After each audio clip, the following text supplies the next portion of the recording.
ইনশাআল্লাহ ভালো একটা নির্বাচন পাবে এবং ভালো নির্বাচন হলেই একটা ভালো সরকার তৈরি হবে, যে সরকার এদেশের মানুষকে নিয়ে ভাববে, যে সরকার হবে জনগণের সরকার। আর জাল জালিয়াতির মাধ্যমে যদি কোনো সরকার গঠিত হয় তাহলে ওই সরকার জনগণের দুঃখ দরদ বুঝবে না এবং জনগণের সাথে তাদের কোনো সেতুবন্ধন থাকবে না। আমরা চাই সরকারটা হোক জনগণের, কোনো দলের নয়, ব্যক্তির নয়, পরিবারের নয়। দল ব্যক্তি পরিবারের গণ্ডি অতিক্রম করে 18 কোটি মানুষের সরকার কায়েম হবে আগামীকাল থেকে, সেটাই আমরা আশা করি।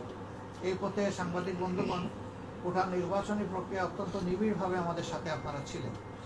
আমরা সবসময় আপনাদের মর্যাদা হয়তো রক্ষা করতে পারিনি, চেষ্টা করেছি, কিন্তু সব কিছু পেরেছি এটা আমরা মনে করি না।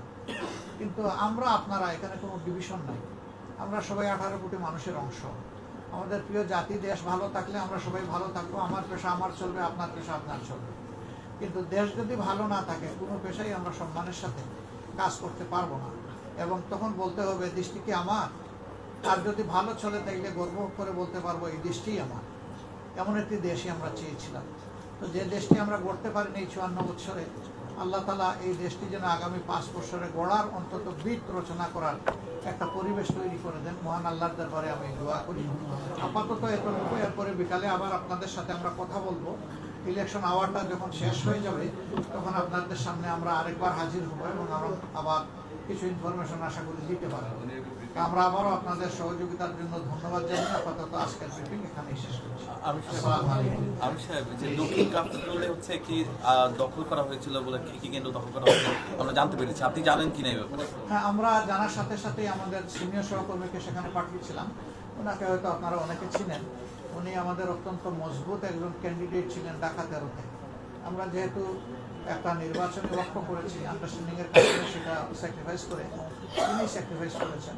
খুব ভালো পজিশন সেখানে ছিল মোবারক হোসেন সাহেব, তিনি সেখানে গিয়েছিলেন এবং আমরা যতটা শুনেছিলাম বিষয়টা অতটা না বলেই আমাদের কাছে বাস্তবে মনে হয়েছে। আর আমরা ছোটোখাটো বিষয়কে অবাধ্য করছি।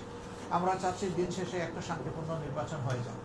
দুপুর পর্যন্ত প্রায় 33% ভোট পড়লো। কি মনে হচ্ছে, ভোট কি মানুষ দিচ্ছে নাকি কিছুটা কম?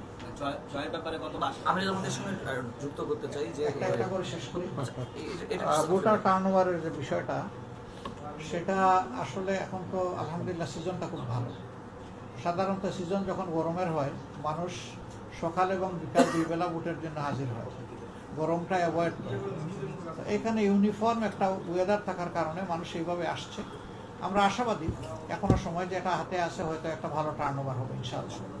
তবে সকালের দিকে আমি যেটা লক্ষ্য করেছি সেখানে মূলত ইয়াং জেনারেশন এবং মহিলাদের উপস্থিতি ছিল লক্ষণীয়। আপনারাও সবাই ইয়াং, আমিও ইয়াং।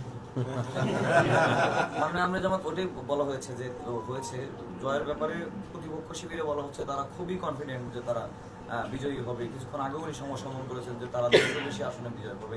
আপনি সারা বাংলাদেশ ঘুরেছেন, সারা বাংলাদেশ থেকে খবর আপনার কাছে আসছে, আপনার কনফিডেন্সটা একটু জানতে চাই। আলহামদুলিল্লাহ, আমি কোনো সংখ্যা বলবো না। আমি যদি সংখ্যা বলি তাইলে ভোটাররা কোনো অধিকার থাকে না, কারণ ভোটাররা এখনো ভোট দিচ্ছে, দেওয়া শেষ করে নাই। আর আমি বলে দিলাম যে আমি 300 আসনে বিজয় লাভ করবো, এটা ভোটারদের স্বাধীনতার প্রতি আমি হস্তক্ষেপ বলে মনে করি। আমরা আমাদের প্রিয় জনগণের উপর গভীর আস্থা রাখি, যথেষ্ট আস্থা রাখি। আমরা আশা করি তারা সঠিক সিদ্ধান্তই নেবেন এবং এই কথাটা আমি এখনই বলতে চাচ্ছি না। আমি চাই যে ভোটিং আওয়ারটা শেষ হোক, তারপরে আমরা ইনশাল্লাহ আপনাদেরকে কিছু বললে বলবো। তবে স্বাভাবিকভাবেই সারা দেশের যে খবর আমরা পাচ্ছি, জনগণ নতুন কোনো ফেস্টিভালকে ওয়েলকাম করবে না ইনশাআল্লাহ। সেই ফেস্টিভাল যে দিক থেকেই আসুক এটা ওয়েলকাম হবে না। টাঙ্গাইলে একটা আসনে প্রিজাইডিং অফিসার আমরা দেখলাম যে একটা ভিডিও ভাইরাল হয়েছে, সেখানে সে সই করে এবং সে সামনে ভোটারকে বসিয়ে সিল দিয়ে দিচ্ছে এবং বলছে আপনি ভোট হয়ে গেছে, আপনি চলে যান। সেরকম আমরা ঢাকার একটা আসনেও শুনেছি, ভোলায় বলা হচ্ছে যে আপনার ভোট দেওয়া হয়ে গেছে, আপনি চলে যান, এরকম একটা বললাম বুলার লালমোহন এই জায়গায় একটু হয়েছে। প্রিজাইডিং অফিসার যদি এই ধরনের ভূমিকা পালন করে থাকে না, এটাও জঘন্য ভূমিকা। আর একটা খবর আমাদের ঢাকায় আছে, সেটা আমি 100% কনফার্ম না হয়ে বলতে চাচ্ছি না। স্বয়ং প্রিসাইডিং অফিসার তার রুমে নিয়ে গেছেন একটা বই এবং সেখানে কিছু লোককে ঢুকাই মানে সিল মারা শুরু করেছে। আমরা এটা কনফার্ম না হয়ে এইভাবে বলতে চাচ্ছি না, আমরা এটা আবার ফার্দার একটু কাউন্টার চেক করতে চাচ্ছি। আমি অনেক ভিডিওতে দেখলাম যে একই রকম অভিযোগ মানে আপনাদের বিপক্ষেও আছে, আপনাদের পক্ষেও আছে, যে একই সাথে দুজন পোলিং এজেন্ট একটা রুমে, যেখানে একজন থাকার কথা প্রত্যেকটা দলে। আমরা ক্যামেরাও দেখলাম, ভিডিওতে দেখলাম 2 জন আছে। অনেক জায়গায় দেখলাম যে গোপন কক্ষে ভোট একজনের দেওয়ার কথা, নিজে যে দিবে সেই ঢুকবে, সেখানে 2-3 জন ঢুকছে। এই অভিযোগগুলো তো আপনাদের পক্ষেও আসতেছে। এগুলা দেখেন স্পোরাডিক কমপ্লেন, এগুলা কোনো সিস্টেমেটিক কমপ্লেন না। 2-1টা জায়গায় তার ব্যতিক্রম হতেই পারে। এজেন্ট একজনের জায়গায় 2 জন গেলে এটা বড় কোনো অপরাধ না, কিন্তু এজেন্ট যদি নিজে কাউকে ইনফ্লুয়েন্স করতে শুরু করে দেয় তাহলে এটা অপরাধ। আর 2 নম্বর হলো সেখানে তো একজন প্রিজাইডিং অফিসার আছেন, তিনি বিষয়টা দেখবেন। যদি কারো না থাকে, সে যদি গিয়ে দেয়, এমনও হইতে পারে যে একজন শিফটিংয়ে যাবে আর একজন গিয়ে পৌঁছে গেছে, এটাকে যদি কেউ কাউন্ট করে সাথে সাথে, এখন তো ক্যামেরা সবার হাতে, তাই না, সাথে সাথে ছেড়ে দিল যে এই দেখেন 2 জন এজেন্ট একসাথে আছে, একজন গেছে রিলিভার হিসেবে আর একজনকে রিলিভিং করতে, সেখানে দিয়ে দিল, এরকম হতে পারে। I don't know, specific case হইলে আমি চেক করে দেখতে পারি যে কোথায় কি হয়েছে।